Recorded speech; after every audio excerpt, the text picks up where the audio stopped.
Keluar dari rumahku, wanita penyakitan. Teriakan suamiku terdengar mengerikan di tengah hujan deras. Pipiku panas bekas tamparannya. Aku tersungkur di aspal basah, kedinginan dan hancur. Namun, seorang nenek tua tiba-tiba muncul dari kegelapan, memberiku kertas lusuh. Ikuti aku. Aku tahu rahasia suamimu. Nyawamu dalam bahaya. Sebelum ceritanya dimulai, silakan tulis di kolom komentar dari daerah mana saja teman-teman yang menonton cerita ini. Jangan lupa like dan subscribe agar channel ini bisa semakin berkembang dan bisa mempersembahkan cerita yang lebih menarik lagi. Namaku Maya. Dulu, namaku sering disebut-sebut dalam majalah bisnis sebagai salah satu manajer pemasaran termuda dan paling berbakat di kota ini. Dulu, akulah yang membayar uang muka rumah mewah bernuansa minimalis yang kini aku tinggali.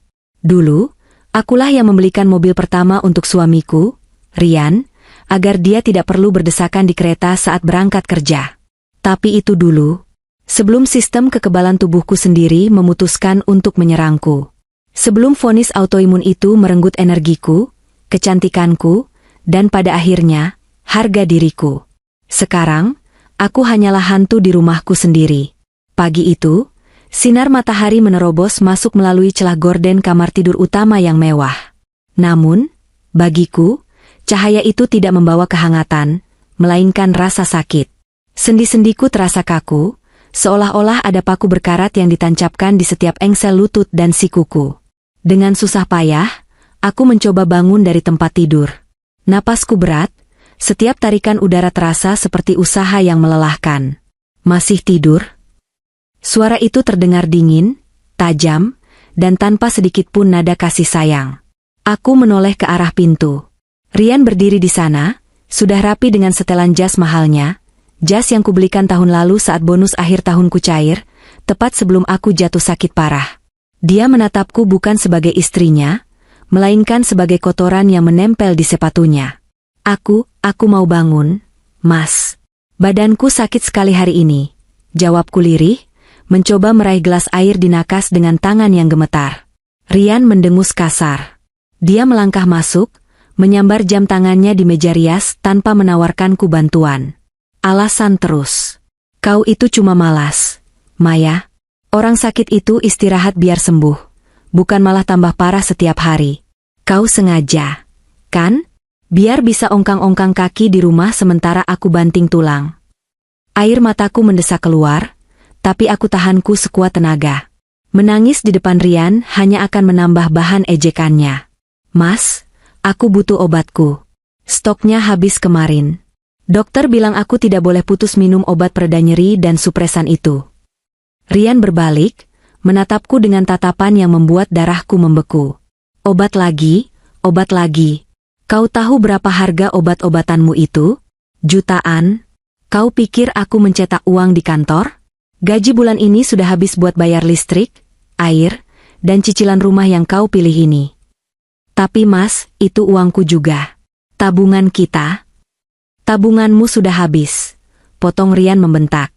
Sejak kau sakit-sakitan setahun ini, kau cuma jadi parasit. Sadar diri sedikit, Maya. Kata, parasit, itu menancap tepat di ulu hatiku. Aku, yang dulu bekerja 14 jam sehari demi membangun rumah tangga ini, kini disebut parasit. Rian keluar kamar, membanting pintu dengan keras hingga bingkai foto pernikahan kami di dinding bergetar miring. Aku memaksakan diri turun ke lantai bawah sejam kemudian. Rumah ini besar, terlalu besar untuk dirawat sendirian, tapi Rian sudah memecat asisten rumah tangga kami bulan lalu dengan alasan penghematan. Jadi, dengan tubuh yang ringkih, aku harus menyeret kaki menyapu lantai dan menyiapkan sarapan seadanya. Siang harinya, Rian pulang untuk makan siang. Itu tidak biasa. Namun, yang lebih mengejutkan, dia tidak sendiri. Seorang wanita muda dengan rok di atas lutut dan kemeja ketat mengekor di belakangnya. Wanita itu cantik, segar, dan sehat, segala hal yang tidak lagi kumiliki. Ini Siska, rekan kerja baru di divisi pemasaran, kata Rian datar saat melihatku terpaku di ruang tamu dengan das terlusuh. Dia butuh file yang tertinggal di laptopku. Siska, ini Maya. Dia tidak menyebutku, istriku. Hanya, Maya. Siska menatapku dari ujung rambut sampai ujung kaki dengan senyum yang sulit diartikan. Ada rasa jijik yang tersamar di matanya. Oh, ini Bu Maya yang sering Pak Rian ceritakan? Wah, ternyata kondisinya memang memprihatinkan ya, Pak. Rian tertawa kecil. Tawa yang dulu sangat kusukai, kini terdengar seperti pisau yang mengiris telinga. Ya begitulah, SIS. Namanya juga, wanita penyakitan. Bisanya cuma menghabiskan oksigen di rumah. Dadaku sesak. Dia memanggilku julukan itu lagi. Wanita penyakitan. Dan kali ini di depan orang asing. Aku meremas ujung dasterku, menunduk malu. Silakan duduk, aku buatkan minum. Cicitku. Tidak usah, sergah Rian cepat. Tanganmu gemetaran begitu, nanti malah pecah gelas mahalku. Biar Siska ambil sendiri. Siska, anggap saja rumah sendiri. Aku melihat Siska tersenyum lebar, lalu dengan santainya berjalan ke dapurku, membuka kulkas milikku, dan mengambil minuman seolah dia nyonya rumah di sini. Rian duduk di sofa, melonggarkan dasinya, dan Siska duduk di sebelahnya, terlalu dekat. Terlalu rapat untuk ukuran rekan kerja. Aku mundur perlahan, kembali ke kamar dengan hati hancur. Dari lantai atas, aku bisa mendengar gelak tawa mereka. Tawa Rian yang lepas, tawa Siska yang manja. Suara itu menggema di rumah kosong ini, menegaskan betapa terasingnya aku di istanaku sendiri. Sore harinya, setelah Siska pulang, sebuah mobil truk pengantar datang. Aku mengintip dari jendela. Sebuah mobil SUV keluaran terbaru berwarna hitam mengkilap diturunkan. Mataku terbelalak. Itu mobil impian Rian yang harganya ratusan juta. Aku bergegas turun, mengabaikan rasa nyeri di lututku. Rian sedang menandatangani berkas penerimaan dengan wajah berseri-seri. Mas, ini mobil siapa? Tanyaku saat petugas pergi. Rian menatapku acuh tak acuh sambil mengelus kap mobil barunya. Mobilku lah. Masa mobil tetangga? Tapi, tadi pagi Mas bilang uang kita habis? Mas bilang tidak ada uang untuk beli obatku yang harganya 1 juta? Tapi Mas beli mobil ini? Suaraku bergetar karena amarah dan ketidakpercayaan. Rian menatapku tajam, wajahnya berubah merah padam. Dia melangkah mendekat, mengintimidasi. Dengar ya, wanita penyakitan. Aku butuh mobil ini untuk citraku di depan klien. Kalau aku sukses, kau juga yang makan. Jangan egois. Obatmu itu tidak penting. Toh diminum atau tidak, kau tetap saja seperti mayat hidup. Aku sakit karena bekerja keras untuk kita, Mas. Dan sekarang kau lebih memilih benda mati daripada nyawa istrimu? Jeritku histeris. Berisik. Rian mendorong bahuku pelan. Tapi bagi tubuhku yang lemah, itu cukup membuatku terhuyung dan menabrak tembok. Masuk ke dalam. Jangan bikin malu aku di depan tetangga dengan wajah pucatmu itu. Aku merosot di lantai teras, menatap mobil mengkilap itu dan suamiku yang tersenyum bangga. Sementara rasa sakit di tubuhku semakin menjadi-jadi tanpa obat. Hari itu aku sadar, bukan penyakit ini yang membunuhku perlahan, tapi suamiku sendiri. 3 hari berlalu sejak kejadian mobil baru itu. Kondisiku semakin menurun. Tanpa obat supresan, sistem imun tubuhku mengamuk, menyerang organ-organku sendiri. Kulitku memucat, muncul ruam-ruam merah, dan aku sering demam tinggi di malam hari. Rian? Dia semakin jarang pulang. Kalaupun pulang, dia hanya akan tidur di kamar tamu, beralasan jijik tidur di sebelah wanita yang bau obat dan minyak angin. Siang itu, Rian menelepon, menyuruhku mencari berkas sertifikat tanah warisan orang tuanya yang katanya terselip di ruang kerjanya. Dengan langkah tertatih, aku masuk ke ruang kerjanya yang biasanya terlarang bagiku. Ruangan itu berbau rokok dan parfum maskulin yang menyengat. Aku membuka laci mejanya satu persatu. Tidak ada sertifikat tanah.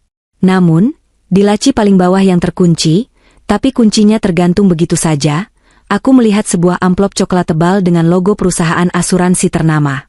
Firasatku tidak enak. Tanganku gemetar saat meraih amplop itu. Tertera nama tertanggung, Maya Amara. Aku membukanya perlahan. Mataku membelalak membaca isinya.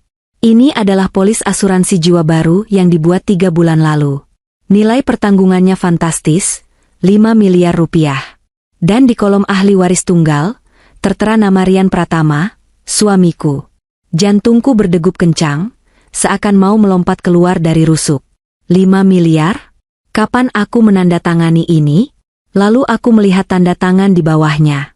Itu mirip tanda tanganku, tapi aku tahu pasti itu palsu. Tarikan garisnya terlalu kaku. Rian memalsukan tanda tanganku. Pertanyaan mengerikan mulai muncul di kepalaku. Kenapa dia membuat asuransi jiwa sebesar ini atas namaku diam-diam? Dan kenapa dia menolak membelikanku obat? Apakah dia menunggu aku mati? Suara deru mobil terdengar di halaman depan. Rian pulang lebih awal. Kepanikan melanda diriku. Aku buru-buru memasukkan kembali berkas itu ke amplop. Tapi tanganku yang lemah membuat amplop itu terjatuh dan isinya berhamburan tepat saat pintu ruang kerja terbuka lebar. Rian berdiri di ambang pintu. Wajahnya yang semula datar berubah menjadi topeng kemurkaan saat melihat apa yang berserakan di lantai. "Apa yang kau lakukan?" bentaknya menggelegar. Aku mundur ketakutan, memegang dada yang sesak. "Mas, apa ini? Kenapa ada asuransi jiwa atas namaku? 5 miliar? Dan kenapa kau tidak pernah memberitahuku?" Rian melangkah masuk, menutup pintu di belakangnya dengan bantingan keras. Dia berjalan cepat ke arahku, matanya nyalang seperti binatang buas. "Kau lancang sekali mengaduk-aduk barang pribadiku. Dasar wanita tidak tahu diuntung." Jawab aku, "Mas." Aku memberanikan diri berteriak, meski suaraku parau. "Kau tidak membelikanku obat. Kau biarkan aku kesakitan, tapi kau bayar premi asuransi ini? Kau mau aku mati, kan? Kau mau uang kematianku?" "Diam." Plah. Sebuah tamparan keras mendarat di pipi kiriku.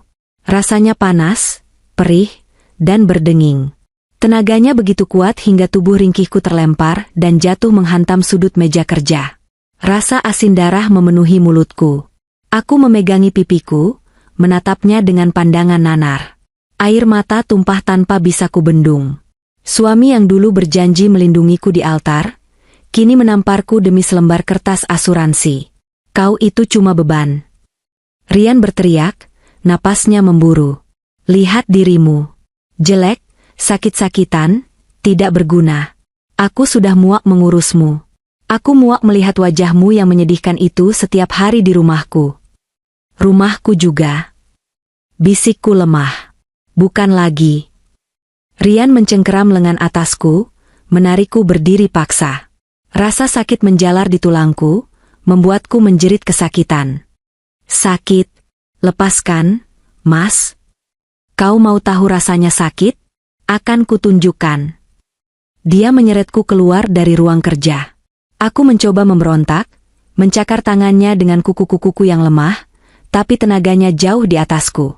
Dia menyeretku menuruni tangga seperti menyeret karung sampah. Kakiku terbentur anak tangga berkali-kali, menambah lebam di tubuhku yang sudah rapuh. "Mas, tolong. Jangan begini." Aku memohon, menangis histeris. Rian tidak peduli. Dia membuka pintu utama. Di luar, hujan turun sangat deras disertai petir yang menyambar-nyambar. Jam dinding menunjukkan pukul 12 malam. Angin dingin langsung menerpa wajahku. Rian terus menyeretku melewati teras, melewati halaman rumput yang becek, hingga sampai ke pagar depan. Dia membuka gerbang besi itu dan melempar tubuhku ke jalan aspal yang keras. Aduh! Aku mengerang saat lutut dan sikuku beradu dengan aspal kasar. Hujan langsung membasahi baju tidur tipisku dalam hitungan detik. Dinginnya menusuk hingga ke tulang sumsum. "Keluar dari rumahku, wanita penyakitan!" teriak Rian dari balik pagar. Wajahnya terlihat bengis di bawah sorot lampu jalan. "Jangan pernah kembali lagi. Mati saja kau di jalanan, biar asuransi itu cepat cair." "Mas, tolong obatku, dompetku." Aku merangkak mendekat ke pagar, mengulurkan tangan memohon belas kasihan. "Aku tidak punya siapa-siapa. Ibu sudah tiada." Rian meludah ke tanah, tepat di depan tanganku. "Bukan urusanku. Selamat tinggal, Maya." Bam! Gerbang besi itu ditutup keras dan digembok dari dalam. Aku ditinggalkan sendirian. Di tengah malam buta. Di bawah guyuran hujan badai. Tanpa alas kaki. Tanpa ponsel. tanpa uang sepeser pun. Dan yang paling parah, tanpa obat-obatan yang menopang hidupku. Rasa dingin mulai menggerogoti kesadaranku. Tubuhku menggigil hebat bukan hanya karena hujan, tapi karena demam yang melonjak naik akibat stres dan benturan fisik. Aku melihat ke sekeliling. Kompleks perumahan ini sepi. Lampu-lampu rumah tetangga sudah padam. Tidak ada yang mendengar jeritanku di tengah gemuruh hujan ini. Aku mencoba berdiri, tapi kakiku tidak sanggup menopang berat badanku lagi. Aku merangkak perlahan, inci demi inci, mencari tempat berteduh. Air mata bercampur air hujan membasahi wajahku. Hatiku hancur berkeping-keping, lebih sakit daripada tubuhku. Pria yang kucintai, pria yang kuberi segalanya, baru saja membuangku untuk mati. Aku menyeret tubuhku ke arah sebuah ruko kosong di ujung jalan, sekitar 50 meter dari rumah. Di teras ruko itu ada sedikit atap yang bisa melindungiku dari hujan langsung. Dengan sisa tenaga terakhir, aku menyandarkan punggungku ke rolling door besi yang dingin. Pandanganku mulai kabur. Napasku pendek-pendek. Apakah ini akhirnya? Pikirku. Apakah aku akan mati di sini, kedinginan dan sendirian seperti anjing jalanan? Kasihan sekali nasibmu, nak. Suara serak itu membuatku tersentak. Aku memaksakan mata untuk terbuka. Di depanku, berdiri sesosok bayangan. Seorang nenek tua dengan pakaian lusuh, membawa karung goni besar di punggungnya. Rambutnya putih berantakan, basah kuyup. Tapi matanya tajam dan waspada, tidak seperti mata orang pikun. Itu Nenek Suri. Pemulung yang sering terlihat mengais botol plastik di tempat sampah kompleks kami. Dulu, aku sering menyuruh pembantuku memberinya nasi kotak setiap Jumat. Nek? Suaraku nyaris tak terdengar. Tolong. Nenek Suri tidak banyak bicara. Dia meletakkan karung goninya, lalu melepas jaket kusam kebesaran yang dipakainya. Bau apek menguar. Tapi bagiku saat itu, jaket itu adalah benda paling berharga di dunia. Dia menyelimutiku dengan jaket itu. Kehangatan sisa tubuhnya sedikit meredakan gigilku. Lalu, dia merogoh saku celananya yang penuh tambalan dan mengeluarkan secari kertas yang sudah lecek dan agak basah. Dia menyodorkan kertas itu ke tanganku yang membeku. Baca, perintahnya singkat. Suaranya tegas, berwibawa, aneh untuk seorang pemulung. Dengan tangan gemetar, aku mendekatkan kertas itu ke mataku, mencoba membaca di bawah remang lampu jalan yang jauh. Tulisan di kertas itu berantakan, seperti ditulis terburu-buru dengan pensil tumpul, tapi pesannya jelas dan membuat darahku berdesir ngeri. Isinya, ikuti aku, jangan takut. Aku tahu rahasia mengerikan suamimu itu. Nyawamu sedang dipertaruhkan. Dia bukan manusia. Aku mendongak menatap Nenek Suri. Kilat petir menyambar, menerangi wajah keriputnya yang menyimpan ribuan misteri. Dia mengangguk pelan, lalu mengulurkan tangannya yang kasar padaku. Ayo, katanya. Sebelum dia sadar kau masih hidup. Tanganku gemetar hebat saat memegang kertas lecek itu. Air hujan yang terus mengguyur membuat tinta di atasnya sedikit melebar, namun pesan itu tetap terbaca jelas, seakan diukir dengan darah. Ikuti aku, jangan takut. Aku tahu rahasia mengerikan suamimu itu. Nyawamu sedang dipertaruhkan. Dia bukan manusia. Aku mendongak, menatap wajah Nenek Suri yang tertutup sebagian oleh bayangan tudung jaket kumalnya. Kilat menyambar lagi, dan untuk sedetik, aku melihat sorot mata itu. Itu bukan sorot mata seorang pemulung yang pasrah pada nasib. Ada api di sana, ada urgensi yang menakutkan, sekaligus tekad yang kuat. Logikaku yang tersisa berteriak. Jangan percaya orang asing. Dia orang gila. Bagaimana mungkin pemulung tahu tentang Rian? Namun, apa pilihanku? Di belakangku, gerbang rumahku sendiri, rumah yang kubangun dengan keringat dan darahku, terkunci rapat. Di sana ada Rian, suami yang baru saja menamparku dan menyeretku seperti sampah. Di sini, di jalanan yang dingin dan gelap ini, tubuhku perlahan menyerah. Rasa sakit dari penyakit autoimunku mulai menggerogoti tulang-tulangku seperti rayap. Sendi lututku terasa seperti dipukul palu godam setiap kali angin berhembus. Jika aku tetap di sini, aku akan mati kedinginan sebelum pagi datang. Atau lebih buruk, Rian akan menemukanku sudah menjadi mayat dan tertawa puas karena uang asuransinya cair lebih cepat. Kenapa diam saja? Suara Nenek Suri terdengar lagi, kali ini lebih mendesak. Dia menoleh ke kanan dan kiri, waspada, seolah takut ada mata-mata Rian yang mengawasi. Kita tidak punya banyak waktu, Nyonya. Dia bisa saja berubah pikiran dan keluar untuk memastikan kau benar-benar mati. Kata-kata itu menampar kesadaranku. Rian mampu melakukan itu. Siapa kau sebenarnya, Nek? Tanyaku dengan gigi gemeletuk karena kedinginan. Nanti ku jelaskan. Sekarang, berdiri. Kita harus pergi dari area ini. Satpam kompleks ini disogok suamimu untuk tutup mata. Jawabnya cepat. Dengan sisa tenaga yang entah datang dari mana, mungkin dari rasa takut, atau mungkin dari dendam yang mulai tumbuh, aku memaksakan diri untuk berdiri. Kakiku goyah. Rasa nyeri yang menyengat menjalar dari telapak kaki hingga ke pinggang. Aku terhuyung, nyaris jatuh kembali ke aspal basah, tapi tangan tua Nenek Suri dengan sigap menangkap lenganku. Cengkeramannya mengejutkanku. Kuat. Sangat kuat untuk ukuran wanita tua yang terlihat ringkih. Dia memapahku, menaruh sebagian berat badanku ke bahunya yang kurus. Tahan sakitnya. Kau wanita kuat. Aku tahu kau kuat. Bisiknya di telingaku. Baunya apek, campuran bau sampah dan keringat lama, tapi anehnya, saat ini baunya lebih menenangkan daripada parfum mahal Rian yang menyengat di ruang kerja tadi, parfum pengkhianatan. Kami mulai berjalan menembus hujan. Setiap langkah adalah siksaan. Kami tidak berjalan lewat jalan utama kompleks, melainkan menyusup lewat jalan tikus di belakang ruko-ruko kosong. Jalanan di sini becek, penuh lumpur dan genangan air kotor. Aku tidak memakai alas kaki. Kerikil tajam dan pecahan kaca kecil menggores telapak kakiku, tapi rasa sakit itu tertutup oleh rasa dingin yang membekukan seluruh sarafku. Kemana kita akan pergi? Tanyaku lirih. Pandanganku mulai berkunang-kunang. Dunia terasa berputar. Demamku pasti makin tinggi. Ke tempat di mana suamimu yang iblis itu tidak akan pernah mau menginjakan kakinya. Jawab Nenek Suri tanpa menoleh. Kami berjalan cukup jauh. Mungkin hanya 1 kilometer. Tapi bagiku rasanya seperti ratusan mil. Kami keluar dari area perumahan elit, melewati tembok pembatas yang tinggi, dan masuk ke area perkampungan kumuh yang berada tepat di bantaran sungai di belakang kompleks. Kontrasnya begitu menyakitkan.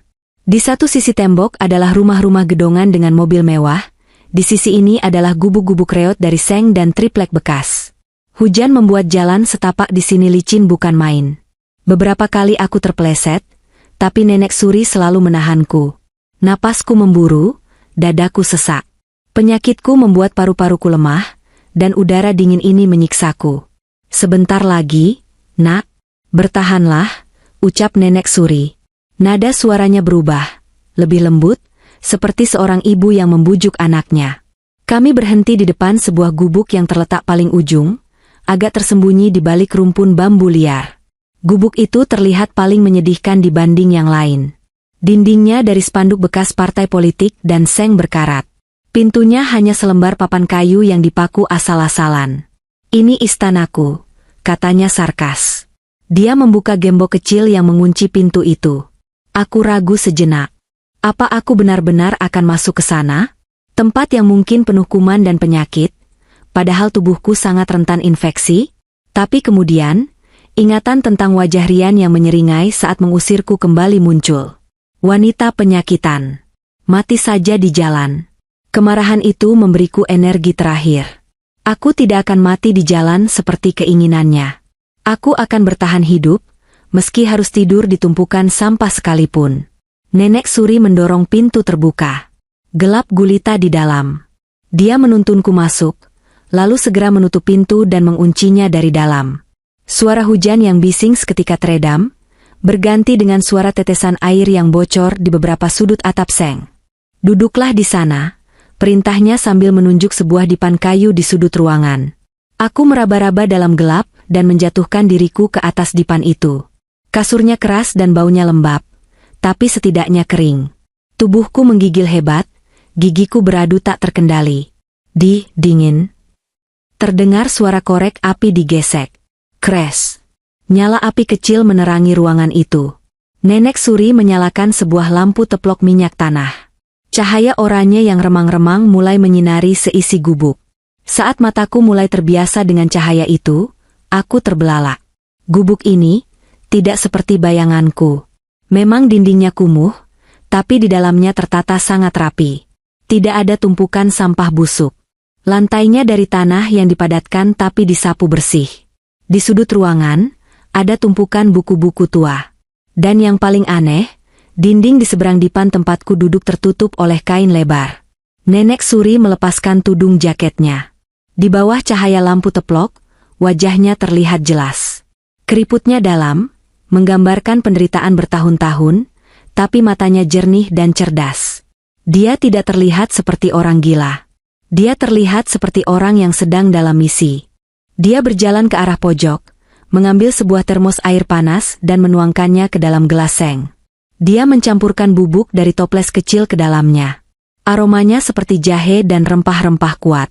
Minum ini, dia menyodorkan gelas itu padaku. Ini akan menghangatkan organ dalammu. Kau kena hipotermia ringan. Aku menerimanya dengan tangan gemetar. Kehangatan gelas itu menjalar ke telapak tanganku yang mati rasa. Aku meneguknya perlahan. Rasanya pedas, hangat, dan sedikit pahit, tapi langsung membuat perutku terasa nyaman. Terima kasih, Nek, ucapku tulus. Dia menarik sebuah kursi plastik bekas, duduk tepat di hadapanku. Dia menatapku lamat-lamat, seolah sedang menilai apakah aku cukup kuat untuk mendengar apa yang akan dia katakan selanjutnya. Jangan panggil aku Nenek Suri, katanya tiba-tiba. Suaranya berubah total. Tidak ada lagi logat kasar jalanan. Bahasanya tertata, intonasinya jelas dan tegas. Namaku Surti. Dan aku bukan sekadar pemulung yang kebetulan lewat. Jantungku berdegup kencang lagi. Lalu, siapa ibu sebenarnya? Dan kenapa ibu bilang Rian bukan manusia? Surti menarik napas panjang. Wajahnya mengeras, penuh dendam yang tertahan. Karena manusia punya hati nurani, Maya. Suamimu itu tidak punya. Dia adalah predator. Dan kau hanyalah mangsa berikutnya dalam daftar panjangnya. Aku terdiam, mencerna kata-kata itu. Daftar panjang? Surti berdiri, berjalan menuju dinding yang tertutup kain tadi. Dengan gerakan cepat, dia menyingkap kain itu. Apa yang kulihat di balik kain itu membuat gelas di tanganku terjatuh ke lantai. Prang! Dinding gubuk itu penuh dengan tempelan. Foto-foto, potongan koran, catatan tangan, dan benang merah yang menghubungkan satu foto dengan foto lainnya. Di tengah-tengah semua itu, ada foto Rian. Foto suamiku yang tersenyum manis. Tapi di sekeliling foto Rian, ada foto-foto wanita lain. Wanita-wanita yang tidak kukenal. Dan di setiap foto wanita itu, ada tanda silang merah besar. Selamat datang di kenyataan, Maya, bisik Surti. Selamat datang di kuburan para istri Rian. Mataku membelalak menatap dinding penuh misteri itu. Napasku tercekat. Foto-foto itu, mereka tampak seperti kliping berita kriminal yang sering kulihat di film detektif. Ada sekitar 3 atau 4 foto wanita berbeda. Semuanya cantik. Semuanya tersenyum bahagia dalam foto pernikahan, berdiri di samping pria yang sama, Rian. Tapi di bawah foto-foto itu, ada foto lain. Foto nisan. Foto keranda mayat. Dan headline koran-koran lama yang sudah menguning. Ini tidak mungkin. Gumamku, menggelengkan kepala tak percaya. Rian bilang dia duda cerai mati 1 kali. Istri pertamanya meninggal karena kecelakaan mobil. Dia tidak pernah bilang dia menikah sebanyak ini. Surti memungut gelas seng yang kujatuhkan, lalu duduk kembali dengan tenang. Tatapannya menusuk. Pembohong ulung tidak akan pernah menceritakan bangkai yang dia simpan di lemari. Maya. Kecelakaan mobil? Omong kosong. Surti menunjuk foto paling kiri. Seorang wanita berambut pendek dengan senyum manis. Ini Ratna. Istri pertamanya, 5 tahun yang lalu. Menikah hanya 2 tahun. Meninggal karena gagal ginjal mendadak. Asuransi cair 3 miliar. Jarinya bergeser ke foto kedua. Wanita berhijab yang anggun. Ini Dewi. Istri kedua, 3 tahun lalu. Menikah 1,5 tahun. Meninggal karena serangan jantung saat tidur. Padahal dia atlet renang. Sehat walafiat. Asuransi cair 4 miliar. Dan jarinya menunjuk ruang kosong di sebelah foto Dewi. Di sana tertempel fotoku. Foto yang diambil diam-diam saat aku sedang menyiram tanaman, sebelum aku sakit parah. Di bawah fotoku, ada tulisan tangan dengan spidol merah. Target, autoimun keracunan, estimasi, segera. Dan kau, Maya. Istri ketiga. Modusnya selalu sama. Menikahi wanita karir yang mandiri, yang punya aset, atau yang bisa dia bujuk untuk membuka asuransi jiwa besar. Dia akan menjadi suami paling sempurna di awal pernikahan. Memanjakanmu, membuatmu merasa dia pangeran berkuda putih. Sampai polis asuransi itu ditandatangani dan masa tunggunya habis. Aku merasa mual. Perutku bergejolak hebat, ingin memuntahkan cairan herbal yang baru ku minum. Jadi, maksud ibu penyakitku ini? Penyakitmu itu rekayasa, potong Surti tegas. Dunia seakan runtuh di sekelilingku. Tidak mungkin. Dokter bilang aku autoimun. Hasil lab. Siapa yang mengantar sampel darahmu ke lab? Siapa yang selalu mengambilkan hasil lab? Rian, kan? Cecar Surti. Dan siapa yang selalu menyiapkan minummu setiap malam sebelum tidur? Susu hangat yang dia bilang tanda cintanya? Aku terdiam, membeku. Ingatan-ingatan kecil berputar kembali. Susu hangat itu. Rasanya memang agak aneh belakangan ini, sedikit pahit, tapi Rian bilang dia menambahkan vitamin mahal. Dan benar, setiap kali setelah minum susu itu, badanku terasa makin lemas, sendi-sendiku ngilu, dan ruam-ruam merah muncul keesokan harinya. Dia meracunimu, Maya, ucap Surti lirih tapi penuh penekanan. Dosis kecil. Arsenik atau talium, aku belum pasti. Tapi racun itu merusak sistem saraf dan organmu perlahan, meniru gejala penyakit kronis. Dokter akan mengira itu autoimun karena gejalanya mirip. Dan saat kau mati nanti, tidak akan ada otopsi karena kau sudah punya riwayat sakit kronis. Rian akan menangis di pemakamanmu, lalu seminggu kemudian dia akan foya-foya dengan uang darahmu. Air mataku menetes. Bukan karena sedih, tapi karena ngeri. Pria yang tidur di sebelahku selama 3 tahun ini, dia bukan manusia. Dia monster. Dari mana ibu tahu semua ini? Tanyaku dengan suara serak. Kenapa ibu tahu detail sedalam ini? Ibu bilang ibu bukan pemulung biasa. Surti menunduk, menatap tangannya yang kasar. Ada kesedihan mendalam di matanya. Aku dulu kepala asisten rumah tangga di rumah orang tua Rian. Aku merawat Rian sejak dia kecil, katanya pelan. Kejutan lain menghantamku. Ibu pengasuhnya? Lebih dari itu. Aku tahu sifat aslinya sejak kecil. Dia anak yang suka menyiksa binatang. Dia suka melihat makhluk lain menderita. Tapi orang tuanya selalu menutupinya dengan uang. Saat orang tuanya meninggal, Rian mewarisi sedikit harta, tapi habis karena judi. Lalu dia menemukan cara cepat kaya, menikah dan membunuh. Surti berdiri lagi, mengambil sebuah album foto tua dari laci meja reot. Dia membukanya dan menunjuk sebuah foto lama. Di situ ada Rian muda, dan seorang wanita parubaya yang masih segar, Surti versi muda, berdiri di belakangnya dengan seragam asisten rumah tangga. Aku ada di sana saat istri pertamanya, Ratna, meninggal. Aku melihat Rian mencampur sesuatu ke minumannya. Saat aku mencoba melapor ke polisi, Rian tahu. Dia memfitnahku mencuri perhiasan Ratna. Karena dia kaya dan aku cuma pembantu, polisi percaya padanya. Aku dipenjara 2 tahun.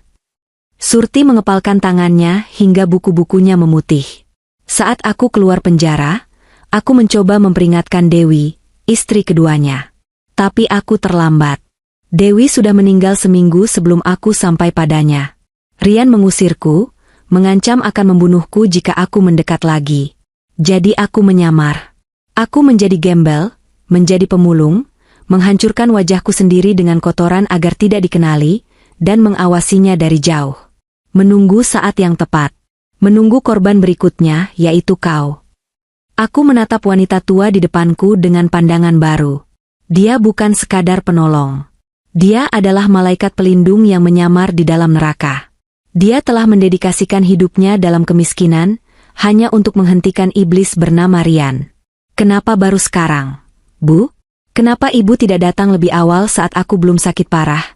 Tanyaku, ada sedikit nada penyesalan. Aku mencoba, Maya. Ingat surat kaleng yang pernah kau terima setahun lalu?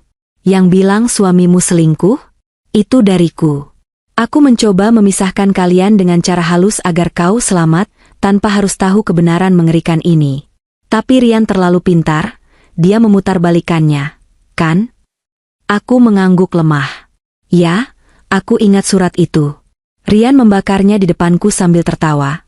Bilang itu kerjaan orang iri yang ingin menghancurkan kebahagiaan kami. Dan bodohnya, aku percaya padanya. Surti mendekat, memegang bahuku erat. Dengar, Maya. Penyesalan tidak akan menyelamatkanmu. Sekarang kau punya dua pilihan. Menyerah dan mati di sini karena penyakit buatan itu, atau bangkit dan melawan. Bagaimana aku bisa melawan? Isakku, melihat tubuhku yang kurus kering. Aku bahkan tidak bisa berjalan lurus. Uangku dikuasai dia. Aku tidak punya apa-apa. Kau punya bukti. Surti menunjuk dinding clipping itu. Dan kau punya aku. Racun itu akan hilang dari tubuhmu jika kau berhenti mengonsumsinya. Aku punya ramuan herbal untuk membersihkan darahmu. Dalam seminggu, kau akan melihat bedanya. Tapi kau harus bersembunyi di sini. Biarkan Rian berpikir kau sudah mati atau menggelandang gila di jalanan. Biarkan dia lengah. Kita akan buat dia membayar. Maya, lanjut Surti, matanya berkobar penuh dendam yang suci. Bukan cuma untukmu, tapi untuk Ratna, untuk Dewi, dan untuk keadilan yang selama ini dia injak-injak. Sebuah perasaan aneh menjalar di dadaku. Itu bukan rasa sakit. Itu adalah rasa panas yang membakar. Amarah. Dendam. Keinginan untuk melihat Rian hancur sehancur-hancurnya. Aku menghapus air mataku dengan kasar. Aku menatap foto Rian di dinding itu. Wajah yang dulu kupuja, kini ingin kurobek. Aku mau sembuh, Bu, ucapku tegas, meski suaraku masih bergetar. Bantu aku sembuh. Dan setelah itu, kita hancurkan dia. Surti tersenyum tipis. Senyum pertama yang kulihat darinya. Itu baru semangat. Malam ini, istirahatlah. Mulai besok, perang kita dimulai. Di luar, hujan masih menderu, seolah alam ikut menangis menyaksikan kekejaman yang baru saja terungkap.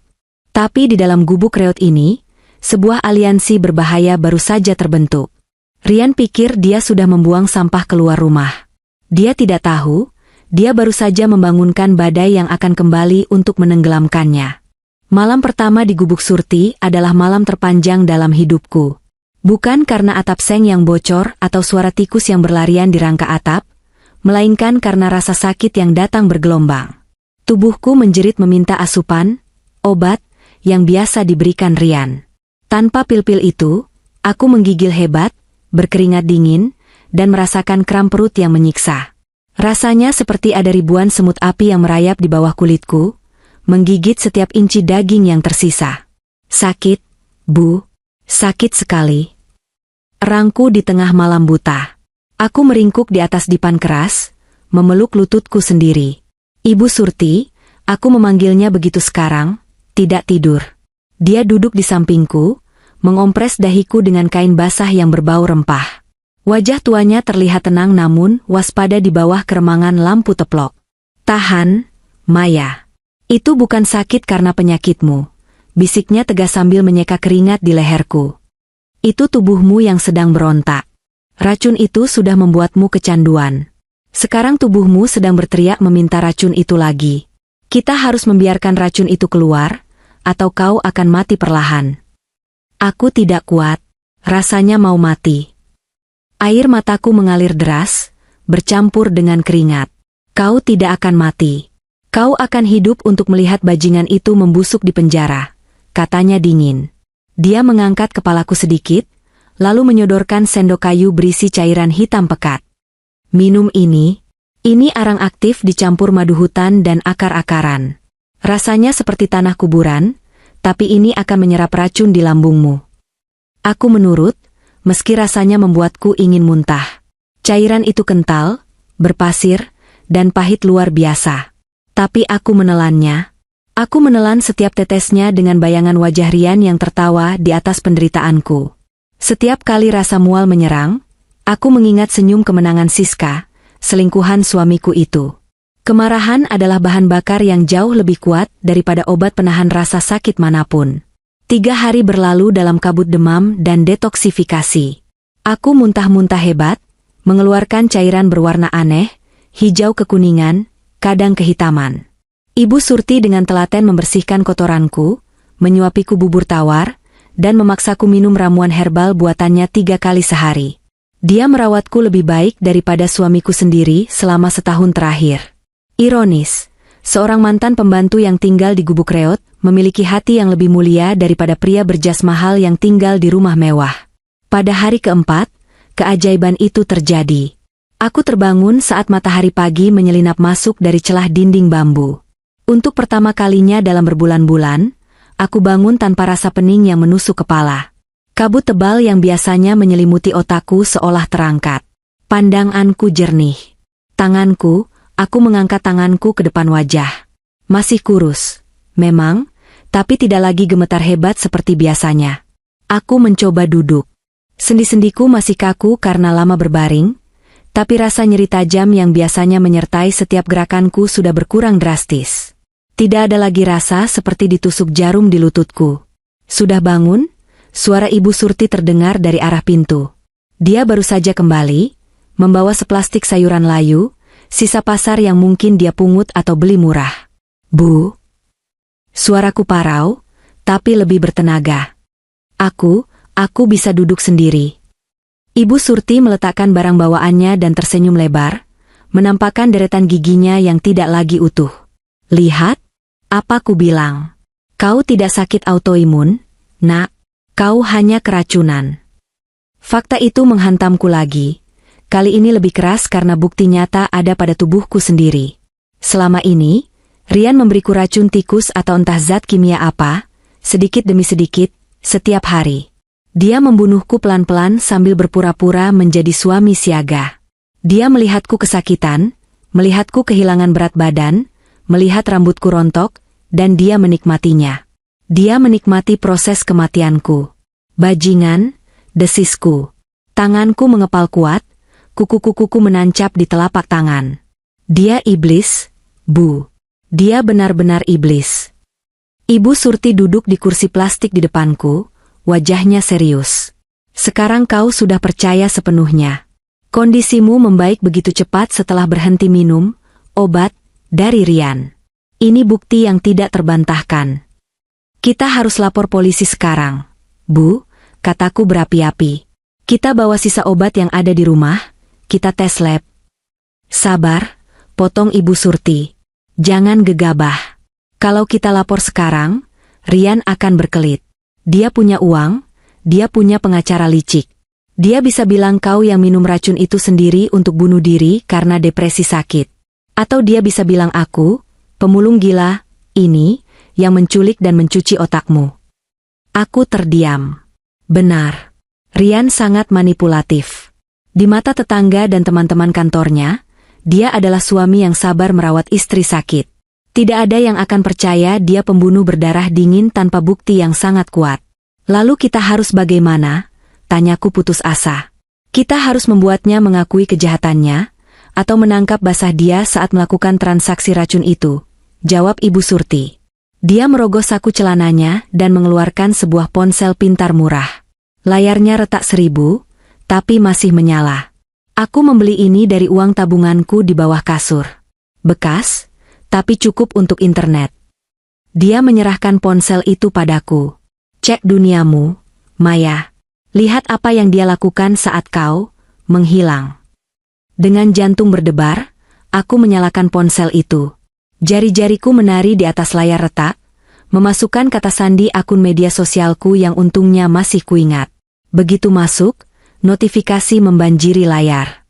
Bukan pesan mencariku, melainkan postingan. Aku membuka profil Rian. Postingan terbarunya, diunggah kemarin malam, adalah foto dirinya yang sedang duduk termenung di sofa ruang tamu kami, dengan caption, Mohon doanya teman-teman. Istriku, Maya, pergi dari rumah 3 hari lalu karena depresi penyakitnya. Kondisinya sangat lemah dan linglung. Jika ada yang melihat, tolong hubungi saya. Saya sangat khawatir. Komentar di bawahnya penuh dengan simpati. Yang sabar ya Pak Rian, semoga Bu Maya cepat ketemu. Pak Rian suami hebat, sudah merawat istri sakit, sekarang malah ditinggal pergi. Semoga Bu Maya sadar dan pulang. Aku ingin berteriak membaca komentar-komentar itu. Dia berbohong. Jeritku, melempar ponsel itu ke kasur. Dia yang mengusirku. Dia yang menyeretku keluar. Itu strateginya, kata Ibu Surti tenang. Dia membangun alibi. Dia memposisikan diri sebagai korban. Jadi, jika nanti kau ditemukan mati di selokan, semua orang akan berpikir kau mati karena sakit dan terlunta-lunta, bukan dibunuh. Dan dia akan tetap menjadi duda yang menyedihkan. Aku menarik napas panjang, mencoba mengendalikan emosi. Marah tidak akan membantuku menang. Aku harus berpikir seperti Maya yang dulu. Maya si manajer pemasaran yang cerdas dan penuh strategi.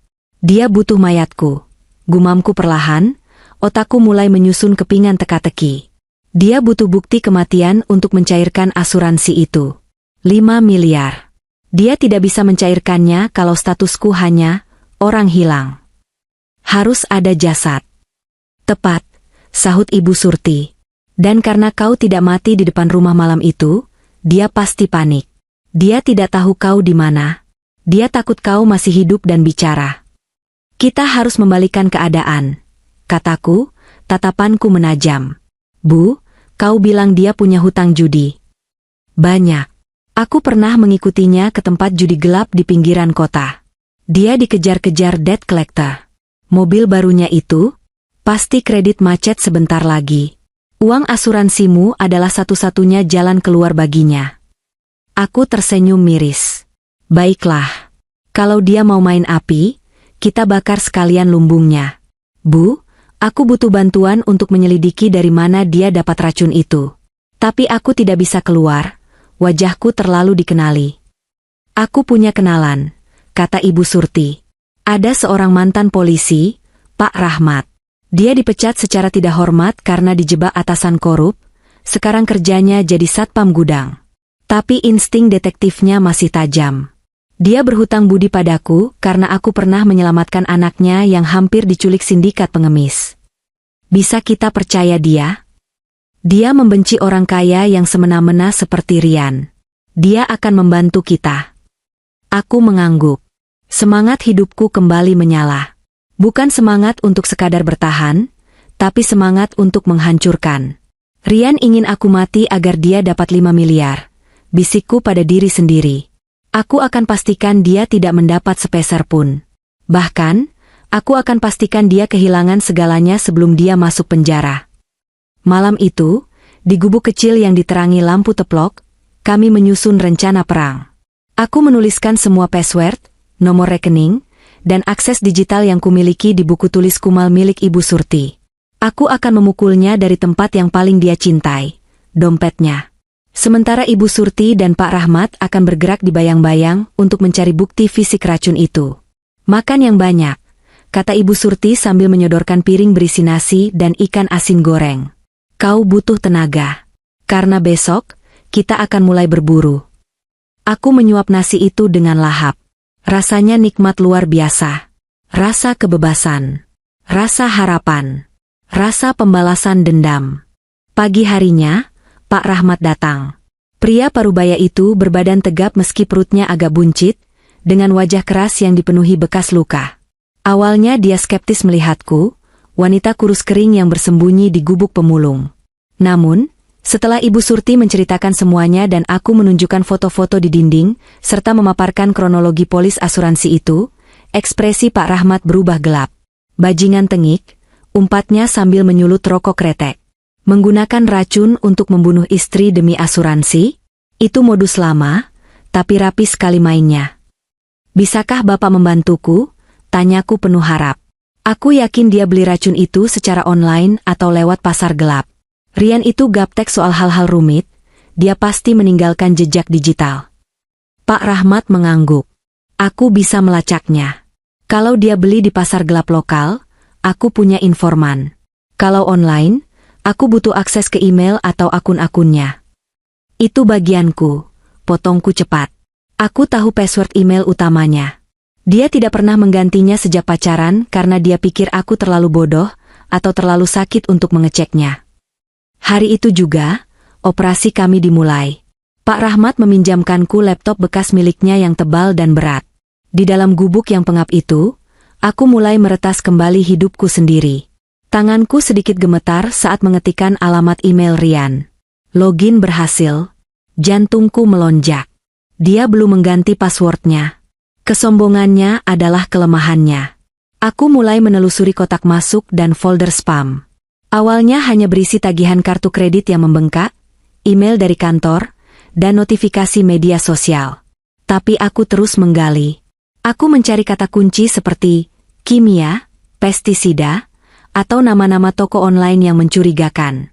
Di folder trust yang belum dikosongkan secara permanen, aku menemukannya. Sebuah email konfirmasi pemesanan dari situs bernama Toko Tani Makmur Abadi. Tapi barang yang dipesan bukan pupuk, melainkan arsenik trioksida, murni 98%, 50 gram. Tanggal pemesanannya 6 bulan lalu, tepat sebelum kondisiku mulai memburuk drastis.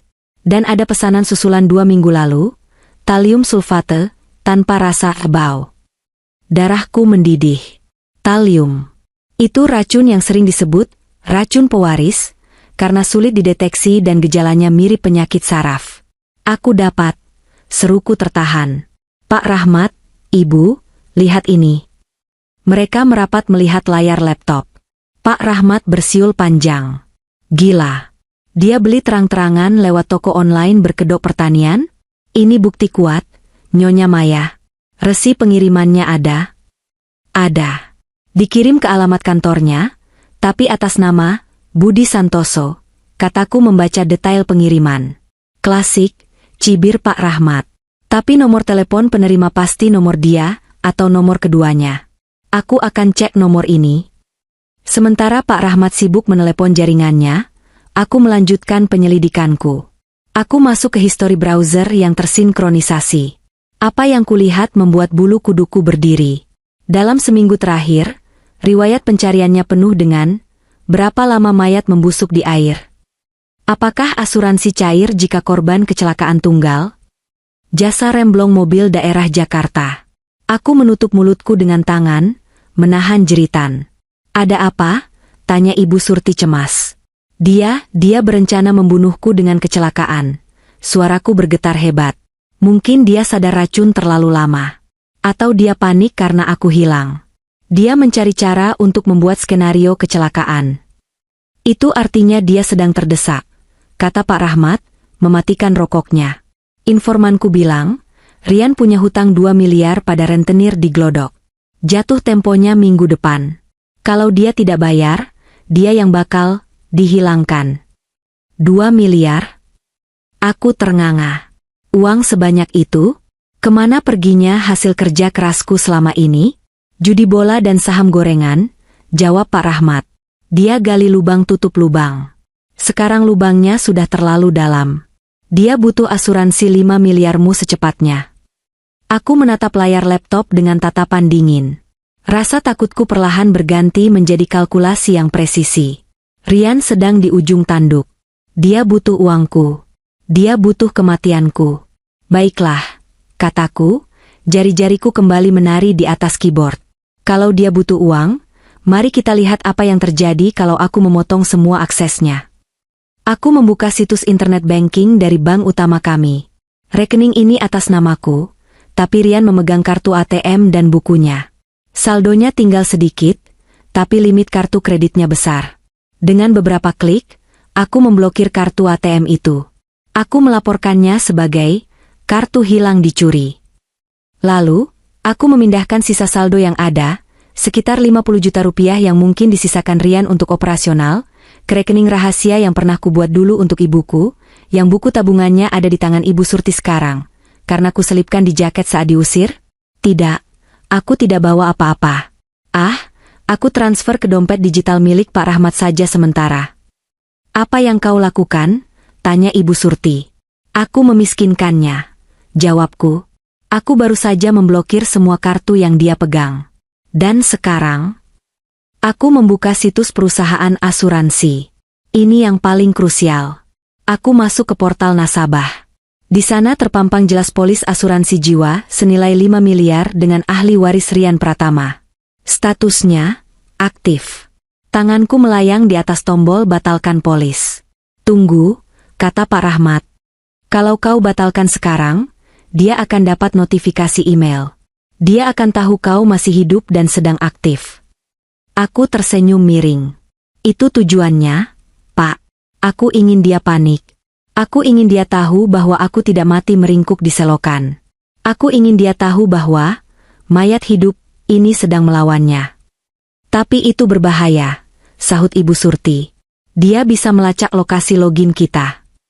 Pak Rahmat pakai VPN, kan? Tanyaku. Tentu saja. IP kita terdeteksi di Rusia sekarang. Jawab Pak Rahmat sambil menyeringai. Bagus. Biar dia bingung. Aku menekan tombol itu. Klik. Muncul pop-up konfirmasi. Apakah Anda yakin ingin membatalkan polis ini? Ya. Layar berkedip. Polis telah diajukan untuk pembatalan. Hubungi agen untuk proses lebih lanjut. Selesai, desisku. Dalam 1x24 jam, polis ini tidak akan berlaku lagi. Mimpinya untuk dapat 5 miliar sudah musnah. Tiba-tiba, ponsel Pak Rahmat berbunyi. Dia mengangkatnya, mendengarkan sebentar, lalu wajahnya berubah tegang.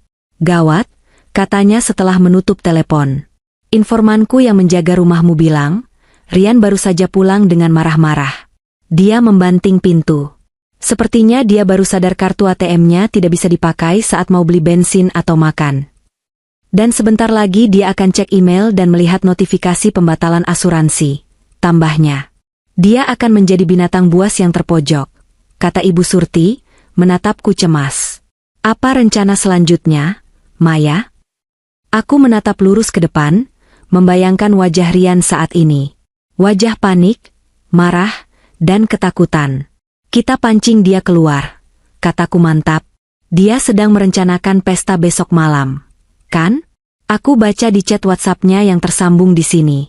Dia mengundang Siska dan beberapa teman judinya untuk syukuran kecil-kecilan. Mungkin dia pikir asuransi itu bakal cair sebentar lagi. Pesta di atas penderitaanmu, geram Ibu Surti. Biarkan dia berpesta, kataku dingin, karena itu akan menjadi pesta terakhirnya. Kita akan datang ke sana, bukan sebagai tamu, tapi sebagai mimpi buruknya. Pak Rahmat, aku menoleh ke mantan polisi itu. Bapak bisa hubungi teman-teman polisi Bapak yang masih aktif dan bersih? Bilang kita punya bukti percobaan pembunuhan berencana, penipuan asuransi, dan kepemilikan zat berbahaya ilegal. Kita butuh penggerebekan saat pesta itu berlangsung. Pak Rahmat tersenyum lebar, kali ini senyum yang mengerikan. Dengan senang hati, Nyonya. Aku punya teman di reskrim yang sudah lama mengincar bandar judi tempat Rian main. Ini akan jadi tangkapan besar. 1 paket lengkap. Tapi kau harus siap, Maya. Ibu Surti memegang tanganku. Kau harus menampakkan diri di hadapannya. Kau harus kuat. Aku melihat pantulan wajahku di layar laptop yang gelap. Wajahku masih tuntas, tulang pipiku menonjol, tapi mataku menyala. Tidak ada lagi Maya yang lemah. Aku siap, Bu, jawabku. Aku akan pulang ke rumahku. Dan kali ini, dialah yang akan diusir. Malam itu, di gubuk kecil di pinggir sungai, rencana besar itu dimatangkan. Kami menyusun skenario penyergapan. Bukti pembelian racun sudah diunduh dan diprint oleh Pak Rahmat di warnet terdekat. Rekaman chat rencana pembunuhan juga sudah diamankan. Besok malam adalah malam penentuan. Aku akan kembali dari kematian. Dan Rian, suamiku tersayang, akan merasakan bagaimana rasanya kehilangan segalanya dalam 1 malam. Malam itu, langit Jakarta tampak bersih tanpa awan, kontras dengan badai yang mengamuk di hatiku beberapa hari lalu.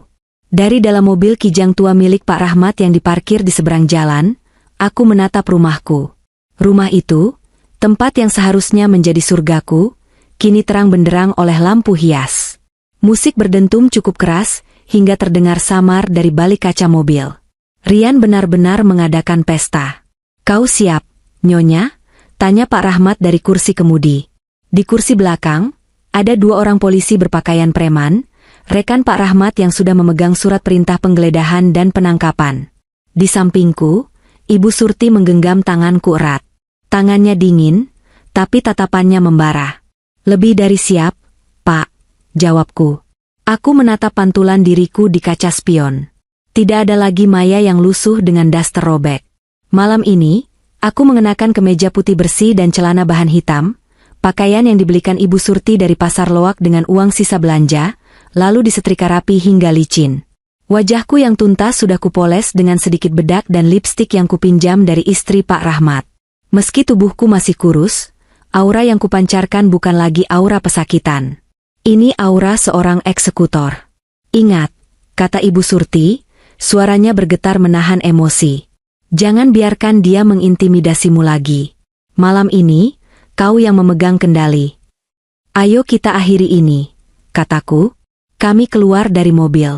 Pak Rahmat dan 2 polisi itu berjalan menjaga jarak di belakang kami, membiarkan aku dan Ibu Surti maju lebih dulu sebagai tamu kejutan. Langkahku mantap menapaki paving blok halaman rumahku sendiri. Gerbang depan tidak dikunci, terbuka lebar untuk menyambut tamu-tamu Rian. Di halaman, terparkir beberapa mobil dan motor. Rian pasti mengundang teman-teman judinya dan mungkin beberapa kolega kantor yang bisa dia tipu dengan citra suksesnya. Jantungku berdegup kencang, bukan karena takut, tapi karena adrenalin. Aku membayangkan wajah Rian saat melihatku. Aku sampai di depan pintu utama yang terbuka lebar. Dari ruang tamu, terdengar gelak tawa. "Gila kau, Yan. Mobil baru, rumah mewah, sebentar lagi duda kaya raya," seru seorang pria dengan suara berat. Itu suara Doni, teman judi Rian. Ya begitulah, suara Rian terdengar sombong, diselingi bunyi denting gelas.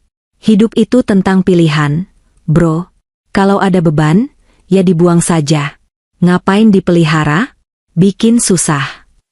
"Tapi istrimu beneran kabur?" tanya suara wanita yang manja. "Itu Siska." "Ah, biarkan saja dia mati di jalan," jawab Rian enteng. "Polisi juga nggak bakal nemuin dia. Paling nyangkut di pintu air mana. Yang penting, asuransinya cair, kita liburan ke Eropa, sayang." Darahku mendidih mendengar itu. Tanpa menunggu lebih lama, aku melangkah masuk. Suara sepatu haku, yang juga pinjaman, mengetuk lantai marmer dengan irama tegas. Ta, ta, ta. Seketika, percakapan di ruang tamu terhenti. Satu persatu kepala menoleh ke arah pintu. Rian, yang sedang duduk di sofa kulit dengan gelas wine di tangan dan Siska yang menggelayut di lengannya, menoleh dengan malas.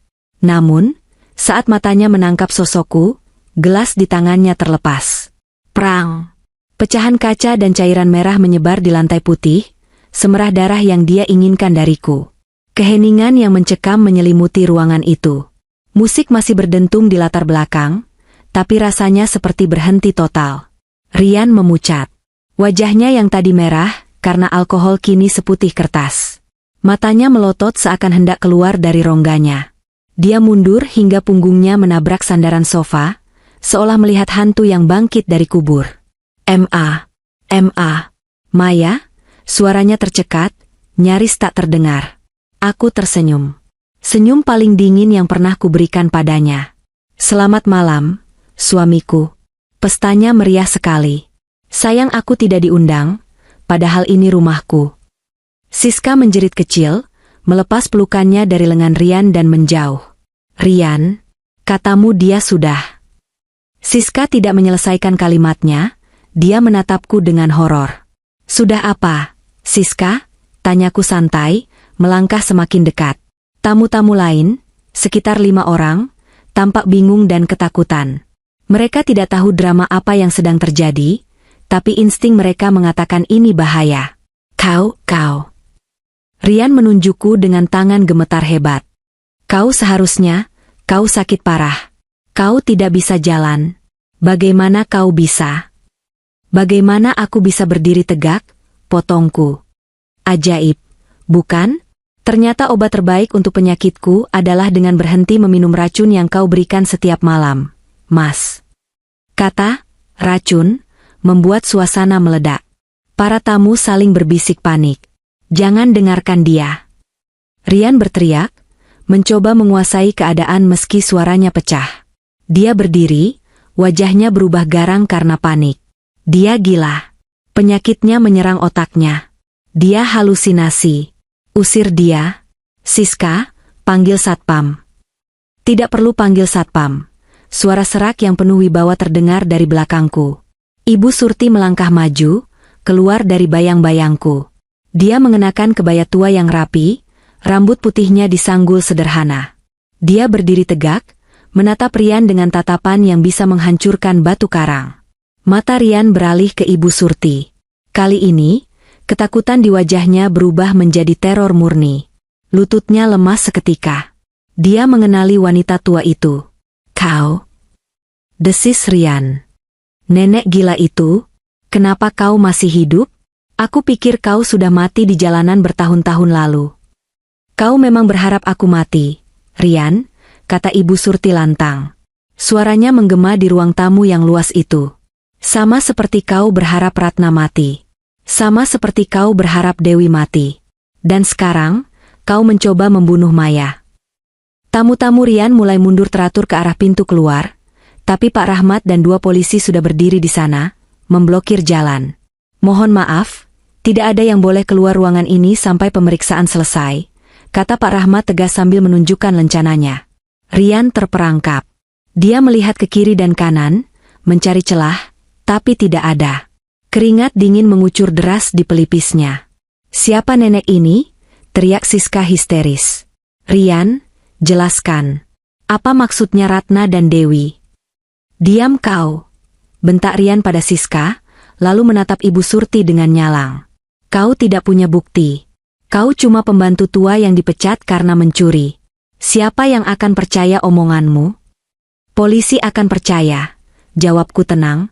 Aku mengeluarkan ponsel, milik Ibu Surti, dan memutar rekaman suara yang kami dapatkan dari sadapan di mobil Rian kemarin, berkat alat penyadap tempel yang dipasang Pak Rahmat saat Rian parkir di minimarket.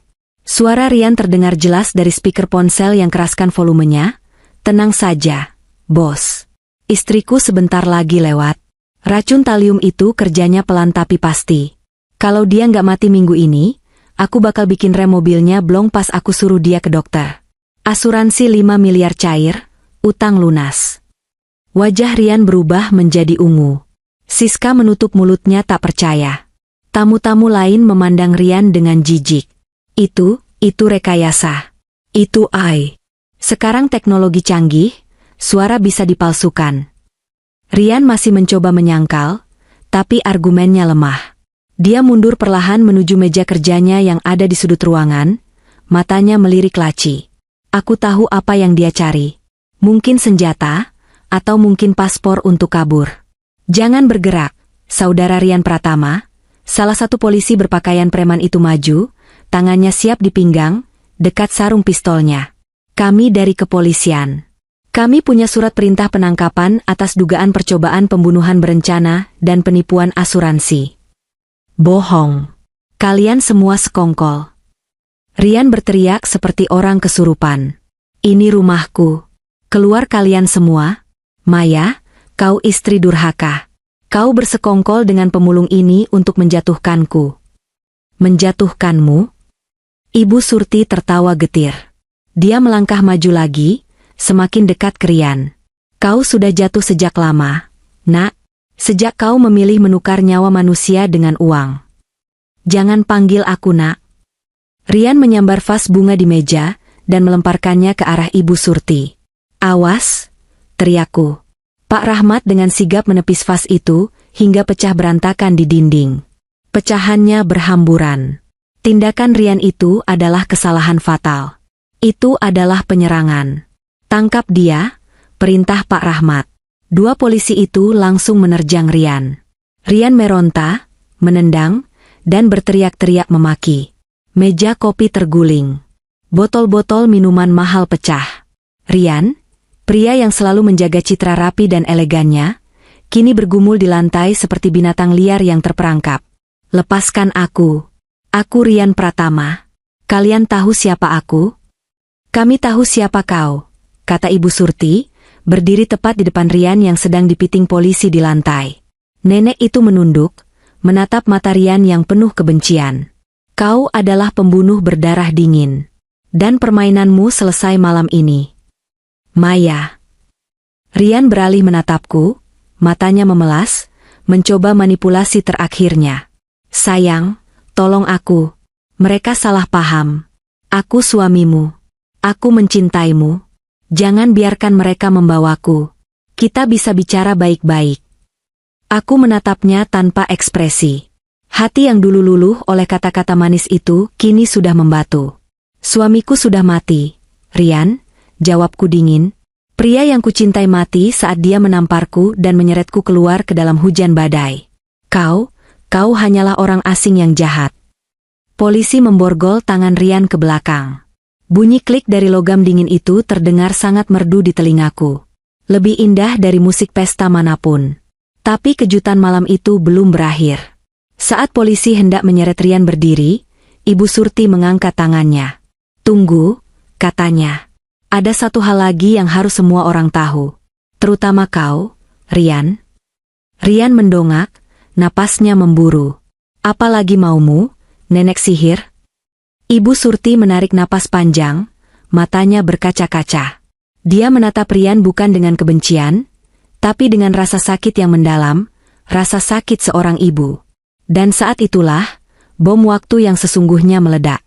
Suasana di ruang tamu yang berantakan itu hening seketika. Semua mata tertuju pada Ibu Surti, atau lebih tepatnya, Surti. Dia berdiri tegak, namun bahunya terlihat memikul beban yang sangat berat. Dia menatap Rian yang berlutut dengan tangan terborgol, wajahnya yang penuh keriput menyeratkan duka yang tak terlukiskan. Kau selalu bertanya-tanya, kan, Rian? Suara Surti bergetar, rendah namun menusuk. Kenapa pembantu di rumah orang tuamu itu begitu peduli padamu? Kenapa aku selalu membelamu saat ayah angkatmu memukulmu? Kenapa aku rela di penjara demi menutupi kenakalanmu yang dulu? Rian mengerutkan kening, wajahnya bingung bercampur marah. Omong kosong apa ini? Kau cuma pelayan. Orang tuaku membayarmu untuk mengurusku. Orang tuamu? Surti tersenyum pahit, air mata mulai menetes di pipinya yang cekung. Pak Handoko dan Bu Mirna bukan orang tuamu, Rian. Mereka mandul. Mereka mengadopsimu. Bohong, teriak Rian. Jangan mengarang cerita. Aku ibu kandungmu, Rian, ucap Surti. Kalimat itu seperti petir yang menyambar di tengah ruangan. Aku ternganga, menutup mulutku dengan tangan. Pak Rahmat menurunkan pandangannya, seolah memberi hormat pada momen sakral yang menyakitkan itu. Siska dan para tamu lain mematung. Rian terdiam. Mulutnya terbuka, tapi tidak ada suara yang keluar. Matanya bergerak liar, mencari tanda kebohongan di wajah wanita tua itu. Aku menyerahkanmu pada keluarga Handoko karena aku miskin. Lanjut Surti, suaranya parau. Aku janda muda, suamiku meninggal saat kau di kandungan. Aku tidak punya apa-apa untuk memberimu makan. Keluarga Handoko kaya raya, mereka menjanjikan masa depan cerah untukmu. Syaratnya satu, aku tidak boleh mengaku sebagai ibumu. Tapi aku memohon agar diizinkan bekerja di rumah mereka, hanya agar aku bisa melihatmu tumbuh setiap hari. Meski hanya sebagai Bibi Surti. Tidak. Rian menggelengkan kepala, wajahnya memucat lebih parah dari sebelumnya. Tidak mungkin. Ibuku orang kaya. Aku bukan anak pembantu. Aku bukan anak gembel.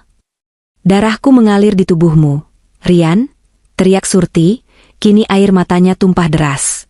Setiap kali kau sakit demam waktu kecil, akulah yang menggendongmu semalaman sementara Nyonya Mirna tidur nyenyak.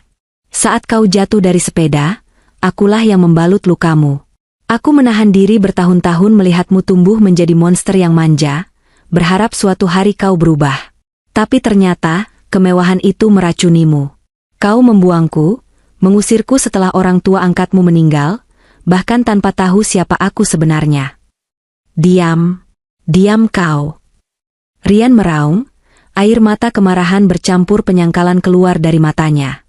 Aku tidak sudi punya ibu sepertimu. Kau menjijikkan. Kau miskin. Kau sampah. Kata-kata itu menghancurkan hati siapapun yang mendengarnya. Betapa rusaknya jiwa Rian. Dia lebih memilih status palsu daripada mengakui ibu kandungnya sendiri. Surti memejamkan mata, menerima penolakan itu dengan hati hancur. Dia menghapus air matanya, lalu menatap Rian dengan tatapan baru. Tatapan seorang ibu yang akhirnya melepaskan anaknya yang durhaka. Baiklah, bisik Surti. Kalau itu mau MU. Tapi ingat ini, Rian. Darah, sampah, inilah yang menjebloskanmu ke penjara. Ibumu sendirilah yang menghentikan kegilaanmu. Pak Rahmat memberi isyarat pada polisi. Bawa dia. Dan amankan wanita itu juga, katanya menunjuk Siska. Aku tidak tahu apa-apa. Aku cuma pacarnya. Siska menjerit saat polisi menggiringnya. Kita lihat nanti di kantor polisi. Kesaksian palsu dan menikmati hasil kejahatan juga ada pasalnya. Jawab Pak Rahmat dingin. Rian diseret keluar. Dia masih berteriak-teriak memaki, menyumpahi aku dan Surti. Tapi saat dia melewati ambang pintu, dia menoleh sekali lagi ke arah Surti. Ada kilatan penyesalan di matanya, atau mungkin hanya ketakutan, sebelum dia didorong masuk ke mobil polisi. Sirine berbunyi, memecah keheningan malam kompleks perumahan elit itu. Tetangga-tetangga mulai berkerumun di luar pagar, menyaksikan jatuhnya Rian Pratama. Setelah mobil polisi pergi, rumah itu terasa sunyi. Pesta telah bubar. Tamu-tamu lain sudah kabur ketakutan. Tinggal aku, Surti, dan Pak Rahmat di ruang tamu yang berantakan. Pak Rahmat menghampiri kami, membawa sebuah tas olahraga yang dia temukan di lemari pribadi Rian saat penggeledahan singkat tadi. Kami menemukan ini, katanya sambil membuka tas itu. Di dalamnya ada beberapa botol kaca kecil tanpa label, bubuk putih, dan buku tabungan atas nama palsu. Tim forensik akan mengujinya, tapi saya yakin ini sisa talium dan arsenik itu. Bukti ini sudah lebih dari cukup untuk membuatnya membusuk di penjara seumur hidup. Aku menghela napas panjang, rasa lega yang luar biasa membanjiri dadaku hingga kakiku terasa lemas. Aku terduduk di sofa yang sama tempat Rian duduk dengan angkuh tadi. Terima kasih, Pak Rahmat, ucapku tulus, tanpa bantuan Bapak. Jangan berterima kasih padaku. Pak Rahmat tersenyum ramah, lalu menepuk bahu Surti yang masih berdiri mematung menatap pintu. Berterima kasihlah pada wanita hebat ini. Aku berdiri dan menghampiri Surti. Tubuh tuanya gemetar. Dia tampak begitu rapuh sekarang, setelah semua adrenalin pertempuran itu hilang. Bu? Panggilku pelan. Surti menoleh. Wajahnya basah oleh air mata. Maafkan aku, Maya. Maafkan aku melahirkan monster itu. Semua ini salahku. Aku menggeleng kuat, lalu memeluk tubuh kurus itu erat-erat. Aku menangis di bahunya. Tidak, Bu. Ibu menyelamatkanku. Ibu memberiku nyawa kedua. Rian memilih jalannya sendiri. Ibu adalah pahlawanku. Kami berpelukan lama di tengah ruang tamu itu. Dua wanita yang disakiti oleh pria yang sama, kini saling menguatkan. 3 bulan kemudian. Sinar matahari pagi terasa hangat menyentuh kulitku. Aku duduk di teras belakang rumah, memegang secangkir teh herbal. Di hadapanku, taman kecil yang dulu terbengkalai kini penuh dengan bunga-bunga yang bermekaran. Anggrek, melati, dan mawar tumbuh subur. Kondisiku sudah pulih 90%. Racun itu sudah hilang sepenuhnya dari tubuhku.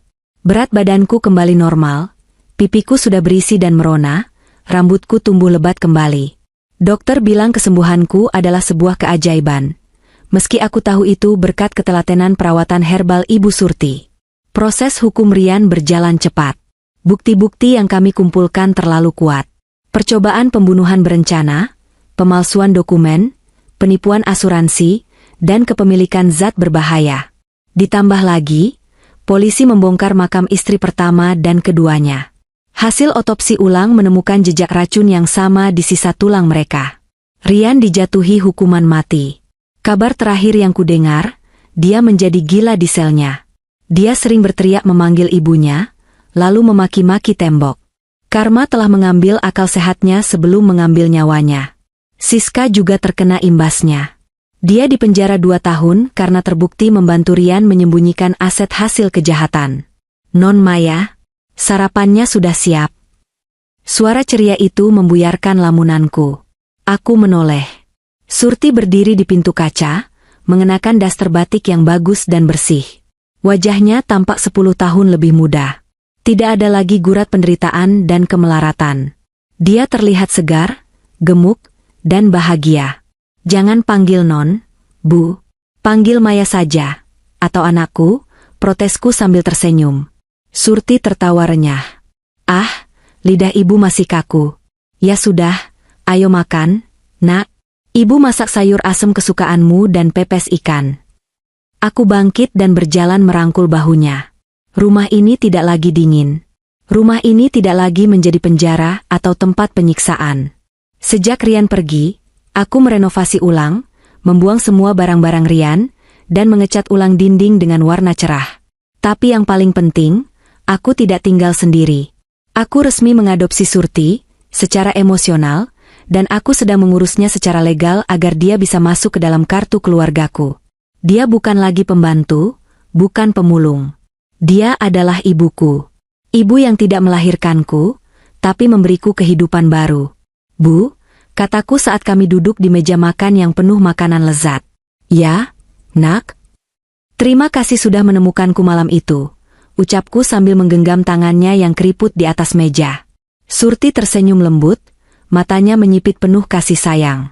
Terima kasih juga, karena sudah mau menerima nenek tua ini di rumahmu. Ini rumah kita, Bu. Kami makan dengan lahap, diiringi canda tawa. Di luar, burung-burung berkicau riang. Badai sudah berlalu. Hujan sudah berhenti. Dan untuk pertama kalinya dalam waktu yang sangat lama, aku merasa benar-benar hidup. Rian mungkin pernah mengambil segalanya dariku, tapi dia memberiku satu hal yang tak ternilai. Dia mempertemukanku dengan seorang ibu sejati. Dan itu adalah kemenangan terbesar bagiku.